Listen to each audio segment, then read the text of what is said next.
So the reason why I wrote the Spirit of the Goddess book was because a couple years ago, a lot of things started happening within my life, things that I considered at that time to be personal tragedies.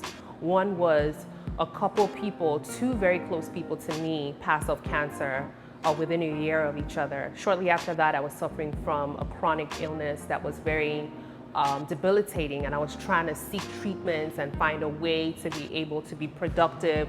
And then the last thing that kind of hit hard was having a miscarriage, like losing a baby, and that was really painful. And that took some time to get over. It took some work to get over and therapy.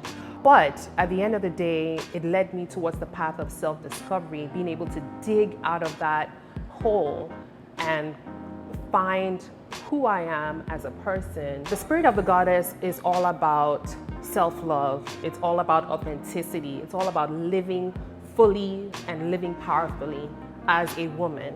And when we think about goddess, we're thinking about our feminine self. Our divine feminine essence calls us to tap into the nurturing side of our personalities and that deep feminine essence. The goddess's superpower is self-love. It's so simple. It's self-love. That's the key to your power, is to find out, to figure out how to fully love who you are.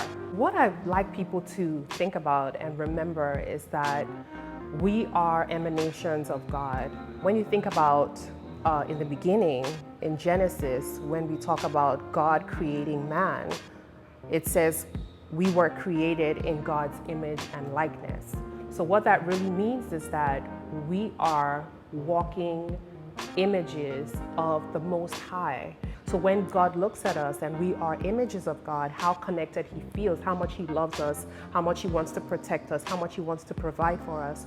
So the Spirit of the Goddess books talks about when we embrace God within us, we're living as goddesses. So our soul is our personality. That's who we are. That's our consciousness. But our spirit is that highest version of ourselves. It's a vessel that contains a container. So that container can contain anything that is of light, or it can contain something of darkness. So when you talk about living in the Spirit of the Goddess, you are basically living in the Spirit of God. You're embracing your highest selves and you're walking as a living light of the Most High, of God.